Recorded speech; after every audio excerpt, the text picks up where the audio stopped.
It's not settled, Josh. If he's paid him $1.35 billion, that sounds like it's settled. The match never got finished. Oh my God! Okay, I just can't. I cannot stand up straight. As your friend who wants to side with you, I cannot hear because your arguments aren't making sense. To understand the feud between Daniel Cates and David Viffer Peat, you first need to understand the universe they operated in. High-stakes online poker in the late 2000s was a place where fortunes were made and destroyed in a single session and where handshake deals worth hundreds of thousands of dollars were considered perfectly normal. It was in many ways a gentleman's game, except the gentlemen involved often behaved in ways that were anything but.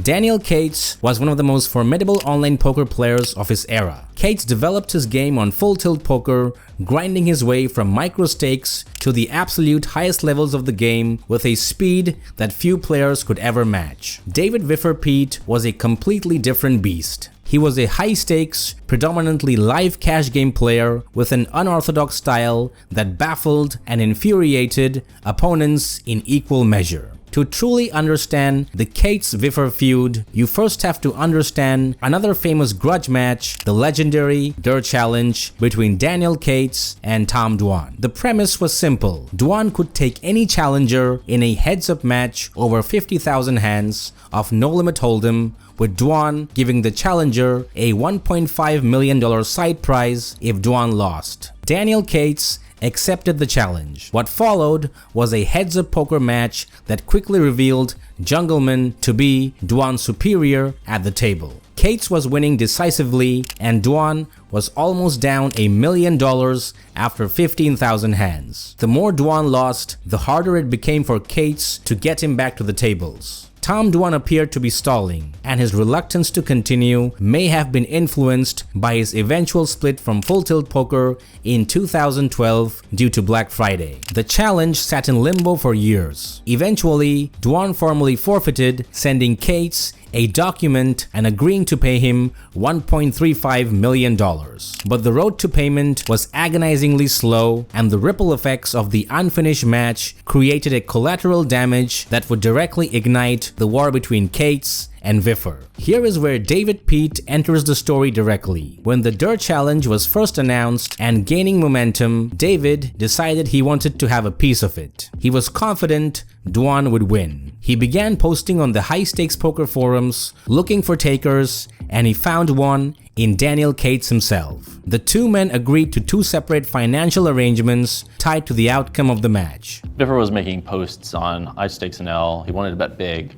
on Tom, and so I booked a bet with Viffer. I booked 20% cross book and then a 50k side bet, my 50k to his 62.5k. Given how badly Cates was beating Dwan, this crossbook arrangement was already costing Viffer significantly on paper by the time Black Friday struck.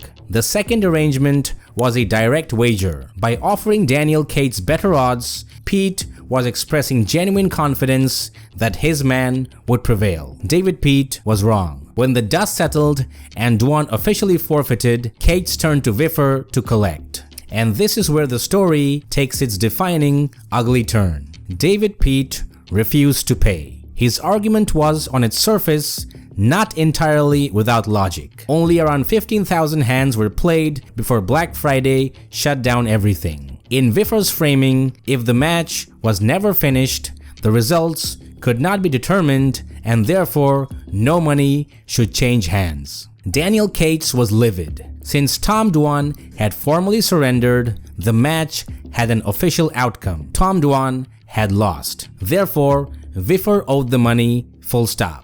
Cates felt that Viffer was making a shameless attempt to escape the deal using a technicality that was never part of the original agreement. The confrontation came to a head during a cash game session in Las Vegas. Sometime around the time in Vegas, I was playing like this 2K, 4K game, and like Viffer had a piece because he had business with other guys that I had business with. I was paying him my piece and he's like, oh, by the way, I'm not paying you for the Durrrr challenge. The hundreds of thousands he's about to owe, after I paid him like $160,000 for his piece.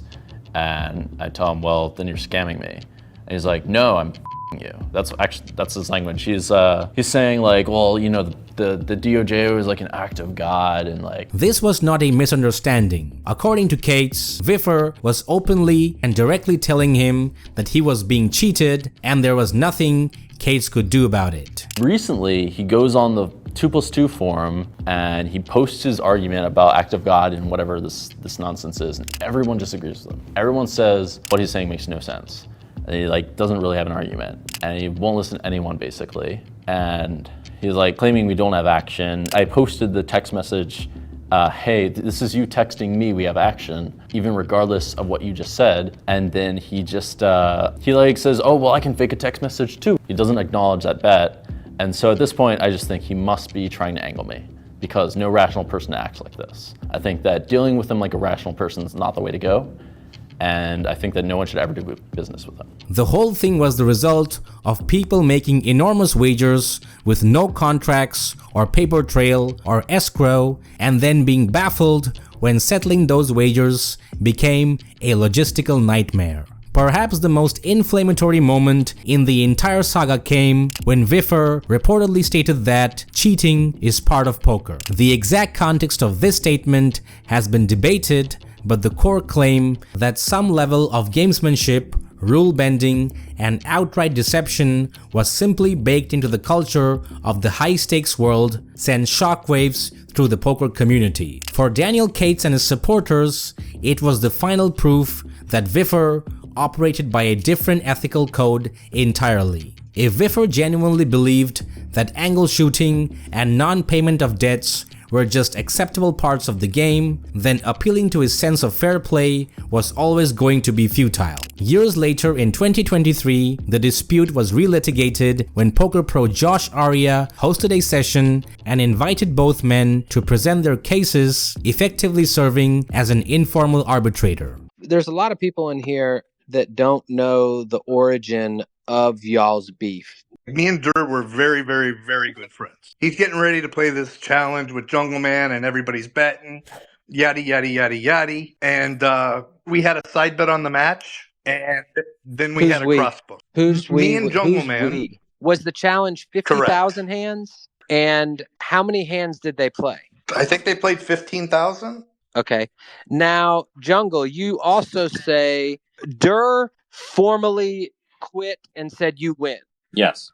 Tom formally surrendered to me, made me sign a document saying he's going to pay me. So Tom lost. So if we got Tom Dwan on here, and I'm not saying that's possible, he would say that he forfeit and he's paid 1.35 million of 1.5. I think he would say something like that. He's paid 1.3. That bet is settled. There is no... It's not settled, Josh. If he's paid him 1.35 million, that sounds like it's settled. The match never got finished. Like, we laid odds on a match for 50,000 hands. I didn't lay odds on a match that was 20,000 hands. I don't really care about the side bet that much. I would like that crossbook. 20% of 1.25 million. That's about 250K. How the hell are you going to explain how you don't owe the crossbook? I just think that there's a lot more to it with full tilt getting closed like that. But you keep saying that. You keep saying there's more to it. There's more. But there's not. Full Tilt Poker came back in 2014, and Tom played 60,000 hands when it came back, and very little of the challenge. And Viffer, you agree that what he's saying is true? Yes. As your friend who wants to side with you, I cannot hear because your arguments aren't making sense. The challenge was over. Tom forfeited. When you bet on someone else, you're at the mercy of what they decide unless you work that out. They're like, hey, if it doesn't finish, then we're going to call it null and void. If you don't choose to do that, you're at the mercy of what they decide. Like, and I'm telling you this as your friend, you aren't looking good here and you aren't convincing anyone other than you're making it look worse. When you go bet on somebody, you're giving them full authority to go with what they do. The main thing, 250,000, is a crossbook that was hand play. This is a yes or no question. Do you owe the crossbook money? I owe the crossbook. Okay, so you owe Jungle 250,000. Okay. So is that going to get paid? No. Oh my God. Okay. I just can't. I cannot stand up straight listening to that one. If that's the case, then, I mean, we all just wasted 2 hours. By the time the dust settled, David Peat had retired from poker entirely, citing his desire to be present as a father rather than chasing action around the world's card rooms. In 2025, Daniel Cates sat down with Tom Dwan himself to officially reconcile over the original Durrrr challenge, the two men finally burying a feud that had lasted more than 10 years. You guys feel like that hatchet is buried? I feel like you never know, but I can tell you I definitely did not have any malice for a long time. I didn't have that feeling of malice for quite some while, which is a good feeling to have. It's But the Viffer situation remained an open wound, a reminder that in the unregulated world of high-stakes poker, there is no court to appeal to, no governing body to enforce judgments, and no guarantee that a man's word means anything at all.